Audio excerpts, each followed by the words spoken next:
First thing Loretta Kane lost was her name. Not all at once. That was the cruelest part. It happened in increments, the way frost claims a window pane, creeping from the edges inward, until there was nothing clear left to see through. By the time she understood what was happening, she had already forgotten who she had been before Dorian Holt folded her into his life like a deed tucked into a coat pocket. She had been 21 years old on the morning of their wedding. Bright-eyed, nervous in the particular way of a girl raised on little and hoping for much. Her mother had died of a fever when Loretta was 9, leaving her and her younger brother Thomas in the care of their father, a well-meaning but utterly spineless man named Gerald Kane, who ran a small dry goods store in the town of Ridgecross, Montana Territory. In the autumn of 1881, Gerald had no head for numbers and a deep weakness for card games. And by the time Loretta was of marrying age, the debts against the store had grown so large they swallowed the floor space and crept up the walls. Dorian Holt was 38 years old, owned the only mill in the valley, the land surrounding it, and the note on Gerald's store. He came in one evening while Gerald was tallying what he owed against what he had, and the arithmetic didn't favor Gerald at all. Dorian sat across the counter, placed his hat on a bolt of calico, and made an offer that wasn't really an offer. A marriage. A settled debt. A future for young Thomas, who was only 14 and didn't know the difference between a gift and a trap. Gerald shook the man's hand. Nobody asked Loretta. On the day of the wedding, Dorian stood at the altar of the Ridgecross Methodist Church wearing a charcoal suit pressed so sharply it looked like it could cut glass. He was considered handsome by the women of the town in the way that powerful men are considered handsome, not because of anything in their face but because of the weight they carry in a room. His dark hair was oiled back from a square jaw. His teeth were straight and white. He smiled at Loretta as she came up the aisle on her father's arm, and she told herself the chill she felt was just the cold floor coming through her thin-soled shoes. She was wrong, but she wouldn't understand that for another 5 years. The first time Dorian struck her, they had been married 11 months. She had burned the roast. It sounds small when spoken plainly like that. A burned roast, a careless evening, a husband with a short temper. But Dorian's hand caught her across the side of her face with the practiced certainty of someone who had done it before and expected to do it again. There was no explosion of rage, no dramatic shouting. He simply hit her, looked at the ruined meat in the pan with the same mild disappointment, and told her to make something else. She stood at the stove for a long time, holding the side of her face, waiting for the part where he apologized. It never came. By the second year, she had learned to read Dorian Holt the way prairie farmers learn to read the sky before a storm. The particular set of his shoulders when he came through the door, the sound of his boots on the porch steps, heavy and deliberate, meant trouble. A light, quick tread meant she had time to breathe. She learned to have his supper ready at 6 without fail. She learned not to speak first. She learned never to ask about money or the mill or the men he met with in the back room of the Silver Spur Saloon. She learned that her questions had a price she couldn't afford to pay. The town of Ridgecross knew. Ridgecross was not large enough for secrets, not when those secrets made noise late at night behind the walls of the largest house on Gallatin Street. Nettie Pryor, who kept the millinery 2 doors down, heard enough to know. Pastor Evan Aldred had seen Loretta's split lip one Sunday morning and asked the Lord for guidance, instead of asking Loretta what happened. Deputy Chet Morris had responded once, to a complaint from a neighbor who had heard what he called a disturbance at the Holt house. He had stood on the porch, hat in hand, while Dorian smiled and explained that his wife had taken a fall, terribly clumsy, the poor dear, and wouldn't the deputy like a bottle of rye for his trouble? Chet Morse had taken the bottle. Dorian Holt owned 200 acres of standing timber, held the water rights to Elk Creek, and employed a quarter of the working men in the valley. In Ridgecross, Montana Territory, that made him a man whose word was simply the shape of the world. By the 5th year, Loretta Kane, she had stopped thinking of herself as Loretta Holt somewhere around the 3rd, weighed barely 95 pounds. Her collarbones pressed against the skin like fingers reaching through cloth. She moved through the house in near silence, developing the slow, deliberate carefulness of someone who has lived too long in proximity to something dangerous. She had a habit of watching doorways before walking through them. She startled at sudden sounds, She had stopped looking at her own reflection. She prayed in the particular desperate way of someone who is not entirely sure they believe anymore, but has absolutely nowhere else to turn. The last night came in late November. A freighting company out of Helena had refused Dorian's terms on a new timber contract, choosing instead a mill operation outside of Great Falls that had offered cheaper rates. Dorian had ridden back to Ridgecross from a meeting in Helena, carrying that rejection in his chest like a coal ember, hot and airless, needing only the right breath to become a blaze. Loretta was mending a shirt by the lamp when the front door opened. She knew before she looked up. The boots were wrong, heavy, dragging, the walk of a man pulling something dark behind him. She set the mending down and stood. She said his name. That was all. She said his name in the careful, neutral tone she had perfected over 5 years, the tone that meant nothing, offered nothing, provoked nothing. It didn't matter.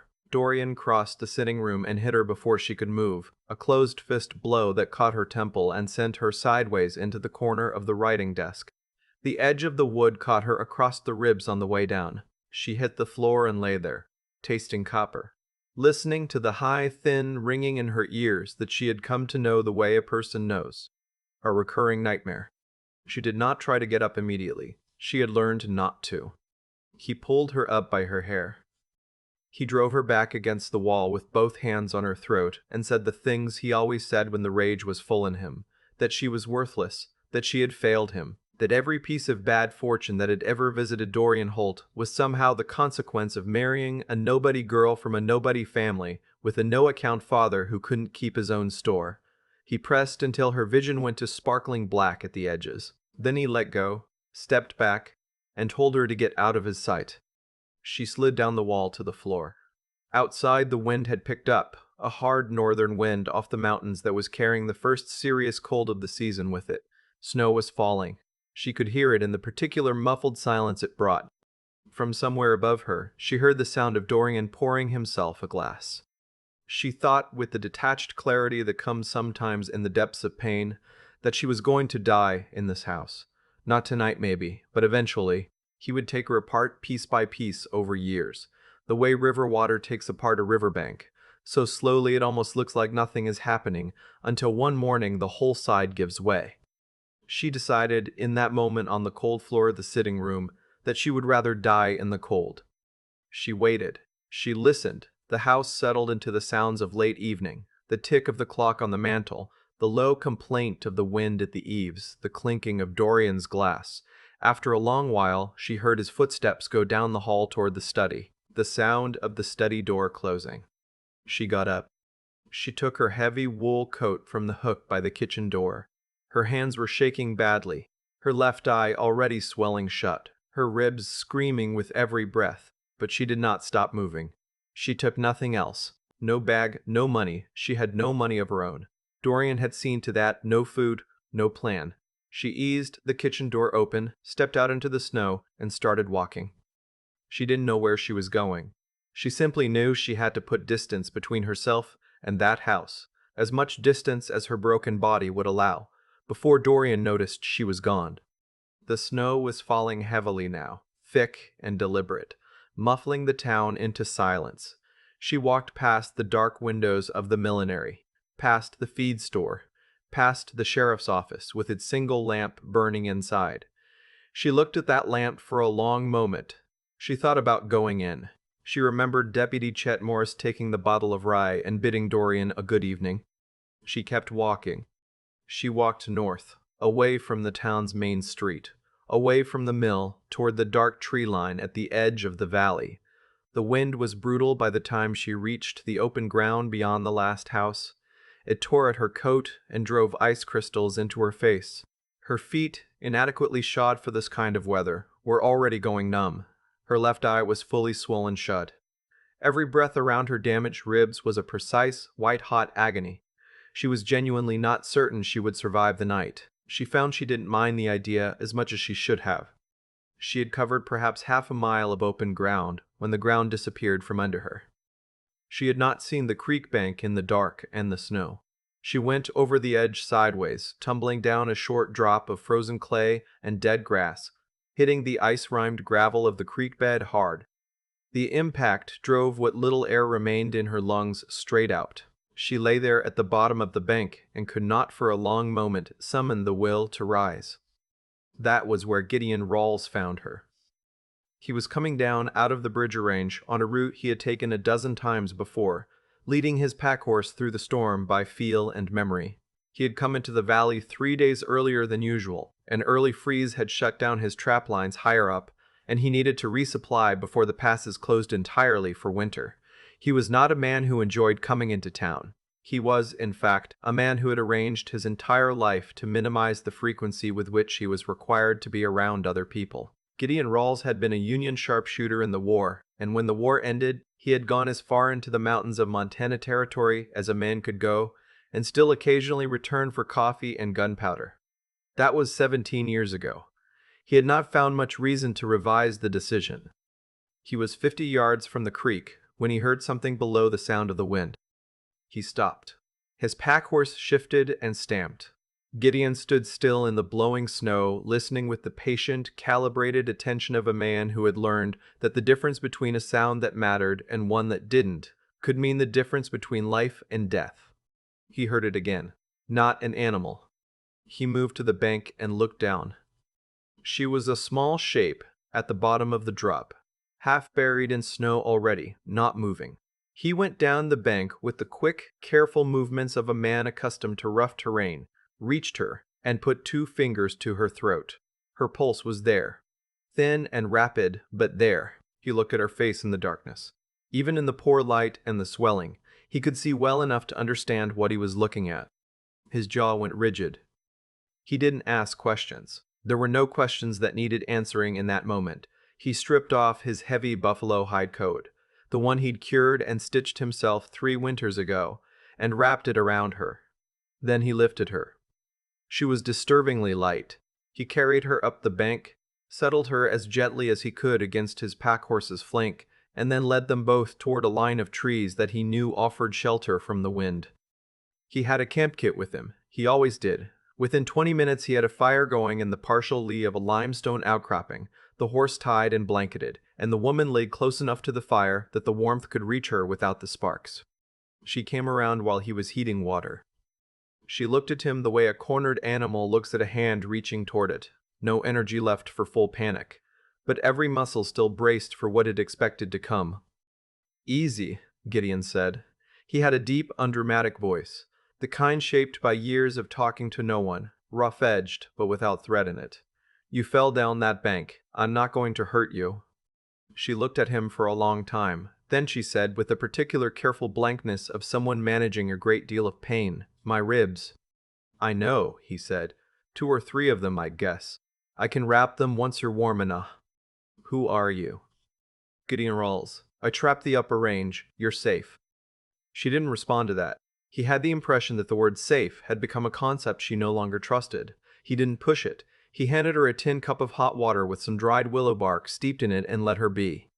Her name, she told him eventually, was Loretta. She didn't offer a last name. He didn't ask for one.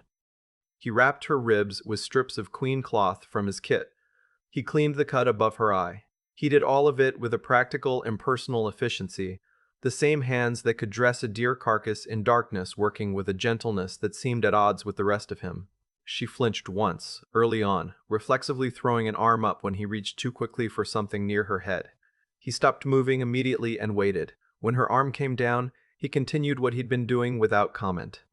In the morning, he told her plainly that she couldn't stay in the open. The storm was going to deepen. "I have a cabin," he said. 2 hours up the range. You can stay until you're able to decide what you want to do next." "He'll look for me," Loretta said. Gideon looked at her steadily. Let him look. She thought about it for a long time, huddled in the enormous weight of his buffalo coat, with the fire burning low between them and the snow falling soft and unrelenting beyond the shelter of the rocks. Then she nodded. The cabin was everything the town of Rich Cross was not. Small, spare, and honest. Single room, stone fireplace along the back wall. A plank table, 2 stools, a sleeping platform of rough-hewn timber with a deep mattress of dry grass and elk hides. Pelts on the walls keeping out the cold. Shelves of carefully labeled tins. Coils of rope. Tools arranged by function. Nothing wasted. Nothing false. Gideon gave her the sleeping platform and slept rolled in a blanket near the fire without remark or complaint. For the first week, Loretta mostly slept. The combination of exhaustion, injury, and the profound relief of physical safety. A relief so unfamiliar it felt almost like grief, pulled her under for hours at a time. When she woke, the fire was always burning and there was always something warm to eat. Gideon moved to the cabin with a quiet self-sufficiency that required nothing from her. He didn't make conversation for the sake of it. He didn't ask her to explain herself or express her feelings or be grateful in any performative way. He simply shared the space and let her exist in it without conditions. She found to her own surprise that she was not afraid of him. Back in Rich Cross, Dorian noticed she was gone sometime after midnight. By morning he had roused Deputy Morse, and by noon he had half the town persuaded that his wife had lost her mind and wandered into the storm in a confused state. Poor woman, fragile constitution, so worrying. Dorian sat in his parlor receiving expressions of concern from the town's leading families with the practiced grief of a man rehearsing an emotion rather than feeling it. Sheriff Lund, a different man than Morse, older, and carrying a longer catalog of things he had chosen not to notice about Dorian Holt, filed a missing persons report.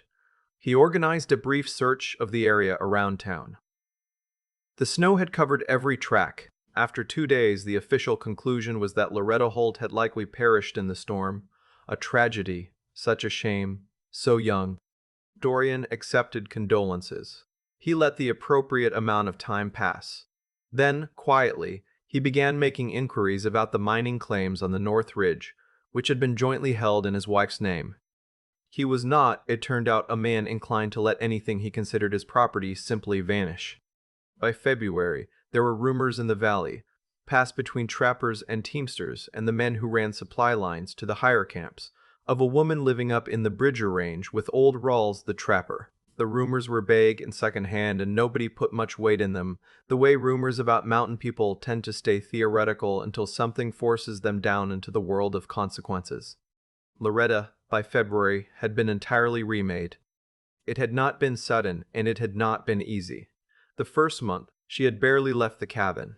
The second month, she began to help, splitting kindling at first, then helping to carry water from the spring, then learning to manage the fire through the night so that Gideon could sleep longer stretches. He taught her to tend the trap line, walking it with her in the brittle January cold, and explaining each set with the patient precision of someone who had come to understand that there was honor in passing knowledge along, even if you'd mostly given up on the species. She was a quick study. She had always been. It was one of the things Dorian had gradually extinguished in her, the pleasure she took in learning things, because her competence had occasionally, inadvertently, made him look diminished. Up here there was no one to make look diminished. There was only the mountain and the cold and the things you needed to know to survive them. She learned to shoot and march. Gideon had a spare rifle, a Winchester lever action that had belonged to a man who had wagered it on a card game and lost to Gideon, who had never played a card game in his life and had no idea why the man thought he could be drawn into one. He set up targets on a dead pine at the edge of the clearing and walked her through it with the same methodical patience he brought to everything. She was terrible at first. She flinched at the report, pulled left when she should have held steady, blinked at the wrong moment. Gideon corrected each thing once, without frustration, and let her find her own adjustments. By April, she could hit a playing card-size mark at 40 yards with a consistency that made him nod in that brief, restrained way he had of expressing approval. She noticed that she had stopped flinching at sudden sounds. She noticed it the way you notice a chronic pain has eased, not immediately, but in retrospect. Gideon was not a man of many words, but in the evenings, when the fire was burning and the wind was down, he would sometimes talk. He talked about the range in the specific, particular way of someone who knew a place intimately, where the elk moved in late winter, which slopes held the most snowpack, where a spring came up clean even in dry years. And sometimes, in the way of people who have been alone long enough to have processed most of what they carry, he talked about the war. He didn't dramatize it. He spoke about it with a flatness that was more telling than any amount of embellishment could have been. She told him about Ridge Cross in the same way, not all at once, in pieces, over weeks, the truth of 5 years, released in small increments into the warmth of the firelit room. He listened to every word. He never told her she should have left sooner, or that she should have fought back, or that he couldn't understand how these things happened. He simply listened with the full attention of a man who had seen enough of the world to understand that it was capable of exactly this degree of cruelty. "You're not the same woman who came down that creek bank," he said one evening in April. He said it without any particular softness or significance, the way he said most things, as a straightforward observation of fact. "No," Loretta said, "I'm not." He looked at her across the fire. "Good." The spring thaw came in early May. With it came Dorian Holt. He had not, in fact, accepted his wife's death as permanent. He had waited out the winter gathering information, money, and patience in that particular way of men who are accustomed to getting what they consider theirs. He had hired 2 men out of Helena, professional trackers, not the ambivalent amateur sort, and when the high passes opened, they had followed the network of rumors and old trap line markers up into the Bridger Range with the methodical efficiency of men being paid well to be thorough. Dorian did not come for Loretta out of love or longing. He came for the mining claims on the North Ridge, which required her signature or her confirmed death to resolve cleanly. He came because he was a man who did not like unresolved ledgers. And he came, though he would not have admitted it, because the idea that something he owned had simply walked away was an insult he had been sitting with all winter, and it had curdled into something uglier than it began. The morning they came was clear and cold. The sky, that particular shade of hard blue that follows a late spring storm. Gideon had gone down to the lower trap line at first light. He'd expected to be back by mid-morning. Loretta was at the woodpile when she heard the horses. She had learned in 5 years of marriage to be very attuned to the sound of Dorian's approach, the specific cadence of it, the weight. She had tried in the months on the mountain to unlearn that attunement, to stop bracing every time she heard something approaching. She had made real progress, but her body recognized him before her mind confirmed it. The hair on the back of her neck stood up. She set down the hatchet she'd been using and turned. Dorian was riding in from the south with 2 men flanking him. He was wearing his good coat and his best hat, the same hat he wore when he went to meetings in Helena that he wanted to go well. He looked around the clearing with the assessing eyes of a man appraising property. When his gaze landed on Loretta, his expression didn't warm, it simply resolved, the way an accountant's expression resolves when a missing figure is finally located. "There you are," he said. He swung down from his horse. "I have been extraordinarily patient." "Dorian," she said. "You're coming back," he said. "The claim papers need your signature. After that, we can discuss what happens with you." He said what happens with you the way a man says it, when the options he's considering are all unfavorable to the other party. One of the hired men was already dismounting, moving toward her. Loretta took 2 steps backward toward the cabin door. "Don't," Dorian said pleasantly. "Don't make this uglier than it needs to be." She looked at him for a long moment. She looked at the man she had spent 5 years trying to survive, the man who had taken her name and her freedom, and 4 years of her youth, and the girl she had been before all of it. She looked at him in a clear May morning light on the side of a mountain where she had, without particularly planning to, rebuilt herself out of calloused hands and cold mornings and the slow rediscovery of her own competence. She looked at him and she felt the familiar cold dread begin to rise in her chest. And then she felt something else move through her, quieter than the dread, steadier. She turned and walked into the cabin. "Don't you walk away from me, Loretta." She came back out with the Winchester. She brought it to her shoulder in one motion, the way Gideon had shown her, and she looked down the barrel at Dorian Holt, who had stopped moving and was staring at her with an expression she had never seen on his face before. He had many expressions: contempt, satisfaction, cold amusement, the controlled blankness of rage being managed. She had catalogued them all. She had never seen him afraid. "Tell your men to step back," she said. Her voice was steady. It surprised her how steady it was. There was no trembling in it. There was no apology, no hedge, no reflexive softening. It was simply a sentence spoken by a woman who meant it. The hired man, who had been moving toward her, stopped. He looked at Dorian. Dorian looked at the rifle. He was calculating. She could see it. running the numbers on what she would or wouldn't do. He didn't know her anymore. That was the thing. He had come up this mountain expecting to find the woman he had broken, and she wasn't here. "You're not going to shoot me," Dorian said. But the confidence in it had a hairline fracture through the middle. "You held me in that house for 5 years," Loretta said. "You took everything I had, and when there was nothing left to take you were going to let the cold finish it." Her voice remained level. The barrel did not waver. "You don't get to tell me what I'm going to do." Dorian's jaw tightened. He took a step toward her. She fired. The shot struck the ground 2 feet in front of his boot, with a crack that rang off the rock face behind the cabin and scattered into the trees. Dorian lurched backward.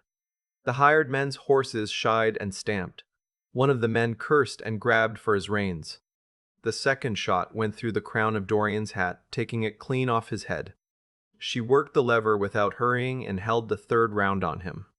Dorian Holt stood hatless on the mountain in the cold May morning, looking at the woman who had been his wife, and the calculation in his eyes ran all the way to its conclusion, and came up with nothing useful for him. From behind the tree line to the east, Gideon Rawls emerged at a quiet walk. He had heard the first shot from a quarter-mile down the slope and come up at speed, arriving in time to see the second. He came into the clearing carrying his Sharps rifle across his body, assessed the situation in the 3 seconds it took him to walk from the trees to Loretta's left side, and then stood there without speaking. He didn't need to speak. The added presence of a man the size of Gideon Rawls, standing that quietly beside a woman who was already pointing a rifle at you, communicated everything the situation required. Dorian looked between them. The hired men were already angling their horses toward the trail down. "The claim papers," Dorian started, "are signed in my maiden name," Loretta said, "which is Kane. You can take that up with the Federal Land Office in Helena." She had spent a long winter thinking. She had spent the last month, in particular, thinking about exactly this. "And I suggest you speak with a lawyer before you pursue it, because I will tell anyone who asks exactly what those 5 years looked like, and I will not be quiet about it." Dorian said nothing. The muscle in his jaw moved. "Go home," Loretta said. He went. She stood and watched him go, down the slope, back through the trees, out of sight. She held the rifle until the sound of the horses had faded entirely. Then she let the barrel drop. Gideon looked at the hat on the ground. He looked at the hole through the crown of it. He said nothing, but the corners of his mouth moved in the direction they moved when he was close to something that might, in another man, have been a smile. "You're bleeding," Loretta said. She had noticed the dark stain on his sleeve. He'd caught a branch coming up at speed and opened an old scar. "I know," he said. "Sit down." He sat. She went inside for the medical kit, his kit, the same one he had used on her that first night at the bottom of the creek bank. She cleaned the wound and wrapped it with a steadiness in her hands that had not been there 5 months ago. They didn't speak much for the rest of that day. They didn't need to. The mountain was quiet around them, and the spring light came long and gold through the pines. And the world below, the town and its silence, the house on Gallatin Street, the 5 years inside it, felt very far away.